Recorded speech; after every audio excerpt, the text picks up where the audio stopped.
السلام علیکم ورحمۃ اللہ وبرکاتہ۔ دوستوں، درس قرآن و حدیث صرف 10 منٹ میں آپ سمجھ سکتے ہیں کہ اللہ ہمیں قرآن میں کیا پیغام دے رہا ہے۔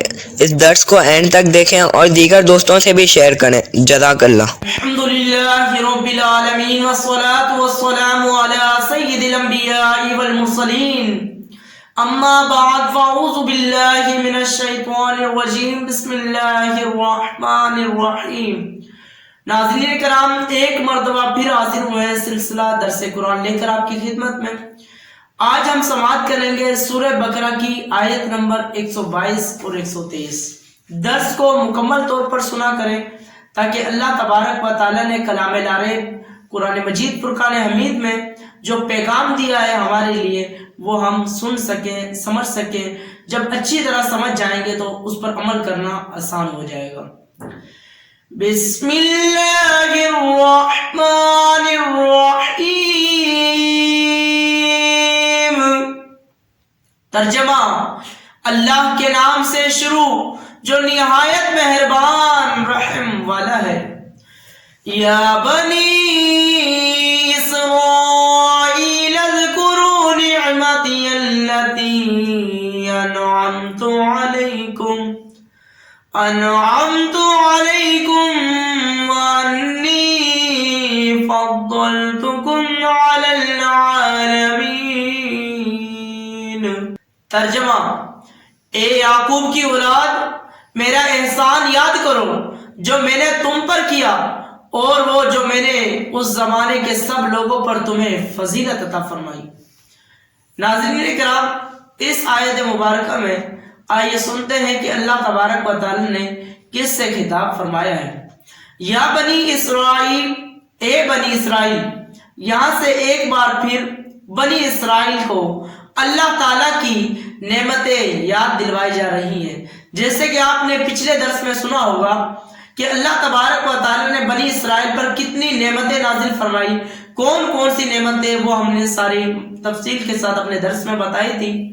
اگر آپ نے وہ درس نہیں سنا ہے تو ضرور سنیں اور پتہ چلے گا کہ بنی اسرائیل پر اللہ تبارک و تعالیٰ نے کون کون سی نعمتیں نازل فرمائی اور پھر کیا ہوا۔ آئیے سنتے ہیں۔ یہاں پر ایک بار پھر بنی اسرائیل کو اللہ تعالیٰ کی نعمتیں یاد دلوائی جا رہی ہیں تاکہ ان پر قائم کی گئی حجت مزید مضبوط ہو جائے۔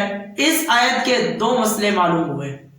نمبر ایک، نبی کی اولاد ہونا باعث عزت ہے اور اللہ تعالیٰ کی رحمت ہے۔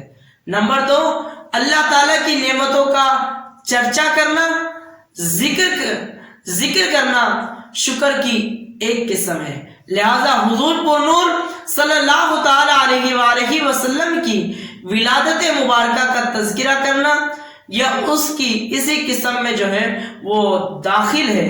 انی فضلتکم، بے شک میں نے تمہیں فضیلت دی ہے۔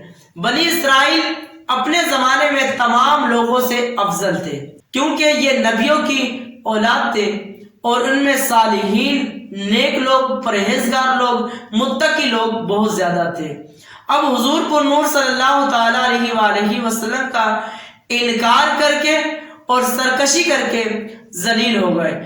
ایک تو یہ بات پتہ چلی کہ بنی اسرائیل کو اللہ تبارک و تعالیٰ نے تمام امتوں سے سب سے افضل اور اعلیٰ عرفہ قرار دیا تھا۔ جب حضور پر نور صلی اللہ تعالیٰ علیہ وآلہ وسلم کی امت آئی تو اللہ تبارک و تعالیٰ نے وہ فرضیت، وہ منصب، وہ رتبہ، وہ عرفہ اور بلندی کے مقامات اور سب سے عرفہ اور اعلیٰ وہ حضور جانے کائنات صلی اللہ علیہ وسلم کی امت کو عطا کر دی۔ تو کہا گیا کہ جس طرح ہمارے نبی علیہ السلام تمام نبیوں سے افضل ہیں تو اس کی امت بھی تمام نبیوں کی امتوں سے اعلیٰ اور عرفہ ہے۔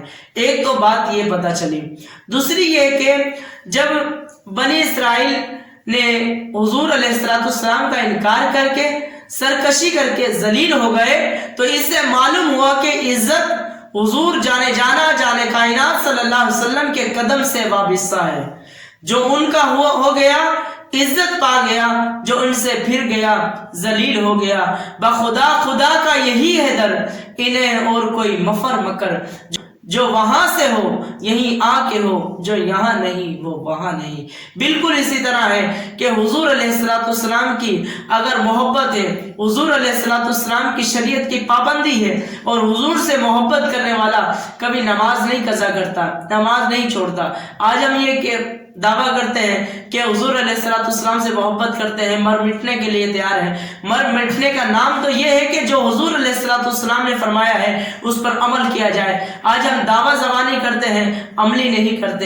عملی تو یہ ہے کہ جب بندہ زبانی دعویٰ کرتے تو ساتھ ساتھ وہ نمازوں کی پابند بھی بن جائے اور شریعت اسلام کا بھی پابند بن جائے۔ جس طرح بنی اسرائیل نے حضور علیہ السلام کا انکار کر دیا تو ان کا نام و نشان مٹ گیا، ان سے بلندیاں، عرفہ اور یہ ساری چیزیں جو ہے چھین لی گئی اور حضور علیہ السلام کی امت کو دے دی گئی۔ تو آج بھی ہمیں حضور علیہ السلام کی شریعت کی حفاظت کرنی ہے، حضور علیہ السلام جو پیغام لے کر آئے ہیں اس پر عمل کرنا ہے۔ آئیے سنتے ہیں آیت نمبر 123 میں اللہ تعالیٰ نے کیا ارشاد فرمایا ہے۔ وَاتَّقُوا يَوْمًا لَا تَجْزِي نَفْسٌ عَن نَفْسٍ شَيْئًا وَلَا يُقْبَلُ مِنْهَا عَدْلٌ وَلَا تَنفَعُهَا شَفَاعَةٌ وَلَا هُمْ يُنصَرُونَ۔ ترجمہ: اور اس دن سے ڈرو جب کوئی جان کسی دوسرے جان کی طرف کوئی بدلہ نہ دے گی اور نہ اس سے کوئی معاوضہ لیا جائے گا، اور نہ کافر کو سفارش نفع دے گی اور نہ ہی ان کی مدد کی جائے گی۔ یہاں پر بنیادی طور پر ان یہودیوں کا رد ہے جو کہتے تھے ہمارے باپ دادا بڑے بزرگ تھے، وہ ہمیں شفاعت کر کے چھڑا لیں گے۔ انہیں فرمایا جا رہا ہے کہ شفاعت کافر کے لیے نہیں ہے، گویا یہاں کافر کا بیان ہے کہ کافر کی طرف سے کوئی بدلہ نہ بنے گا، نہ اس سے کوئی معاوضہ لے کر اسے چھوڑا جائے گا اور نہ کوئی اس کی شفاعت کرے گا۔ بالفرض اگر کوئی کرے تو کافر کے حق میں شفاعت قبول ہی نہیں کی جائے گی اور نہ کافروں کی مدد کی جائے گی۔ کافروں کے مقابلے میں مسلمانوں کی شفاعت بھی ہوگی، جیسے قرآن مجید میں 20 جگہ مسلمانوں کی مدد بھی ہوگی، جیسے کہ بخاری و مسلم میں حدیث میں ہے نبی کریم صلی اللہ تعالی علیہ وآلہ وسلم نے قیامت میں جگہ جگہ اپنے امتیوں کی مدد فرمائی ہے۔ یہاں پر کافروں سے خطاب ہے اور کہا گیا کہ اس دن سے ڈرو جب کوئی جان کسی جان کی طرف کوئی بدلہ نہ دے گی اور نہ ان سے کوئی معاوضہ لیا جائے گا اور نہ کافر کی سفارش قبول ہوگی، نہ اس کی مدد کی جائے گی، کیونکہ کافر جو ہے جس نے اللہ تبارک و تعالیٰ کا انکار کیا ہے، اللہ اور اس کے رسولوں کا انکار کیا گیا ہے، ان کی کتابوں پر ایمان نہیں لائے اور آخرت کے دن پر ایمان نہیں لے کر آئے۔ اب ان کا ذہن یہ تھا کہ ہمارے باپ دادا بڑے بزرگ تھے، وہ ہمیں شفاعت کر کے چھڑا لیں گے، تو اللہ تعالیٰ نے فرمایا وَلَا تَنفَعُ شَفَاعَةٌ، کافر کی شفاعت نہیں ہے، نہ اس کی شفاعت قبول کی جائے گی۔ ہاں اگر کوئی کرے بھی تو پھر بھی اس کی کافر کی شفاعت قبول نہیں کی جائے گی، اس کے حق میں کوئی شفاعت نہیں ہے۔ وَلَا هُمْ يُنصَرُونَ، اور ان کا کوئی مددگار بھی نہیں ہے۔ اگر قیامت کے دن وہ سارے منظر کو دیکھ کر ایمان بھی لے کر آ جائے اور دعویٰ بھی کر دے تو ان کے ایمان کو بھی جب قبول نہیں کیا جائے گا، ان کی شفاعت ان کے حق میں کسی کی شفاعت قبول کی نہیں کی جائے گی۔ انہیں اب موقع تھا دنیا میں رہ کر اللہ تبارک و تعالیٰ کا اقرار کرتے، اس کے رسولوں کا اقرار کرتے، انہوں نے انکار کر کے اپنے لیے دوزخ تیار کر رکھی ہے اور فرمایا کہ ان سے کوئی معاوضہ بھی نہیں لیا جائے گا۔ اب دنیاوی معاملات میں کیا ہوتا ہے کہ اگر کوئی انسان کوئی پھنس گیا کسی کام میں تو اس سے معاوضہ لے لیا جاتا ہے، کچھ پیسے، کچھ رقم، کچھ قیمتی چیز لے کر اسے چھوڑ دیا جاتا ہے۔ قیامت کے دن محشر کے میدان میں کسی سے معاوضہ بھی نہیں لیا جائے گا، اگر تم اتنی رقم دے دو، اتنا پیسہ دے دو تو تمہیں چھوڑ دیا جائے گا۔ اللہ تعالیٰ فرماتا ہے کہ وہاں پر اس دن کسی سے کوئی جو ہے بدلہ بھی نہیں لیا جائے گا اور کوئی جان دوسری جان کا بدلہ نہیں دے گی۔ کہ قیامت کے دن اگر باپ جو ہے وہ پھنس گیا ہے تو بیٹا اس کا بدلہ دے گا، یا بیٹے کی جان پھنس گئی ہے تو ماں اس کا بدلہ دے گی، ایسا نہیں ہے۔ ہر جان کو خود ہی اس کی حساب دینا ہوگا اور خود ہی اس کی سزا جو ہے وہ بھگتنی ہوگی۔ ایسا نہیں ہے کہ زید پر جو ہے وہ جہنم واجب ہو چکا ہے اور زید کی جگہ بکر کہتا ہے کہ میں چلا جاتا ہوں، اس طرح نہیں ہے۔ ہر جان کو خود ہی بدلہ اٹھانا ہوگا۔ اللہ تعالی ہمیں ان باتوں پر عمل کرنے کی توفیق عطا فرمائے، آمین بجاہ نبی صلی اللہ تعالی علیہ وسلم۔ برائے مہربانی اس ویڈیو کو لائک کر دیں، چینل کو سبسکرائب کر کے بیل آئیکن دبا دیں تاکہ آپ کو آنے والی ویڈیو کی نوٹیفیکیشن ملتی رہے۔ جزاک اللہ خیرہ، اللہ آپ کو درس دیکھنے کا اجر عطا فرمائے، آمین۔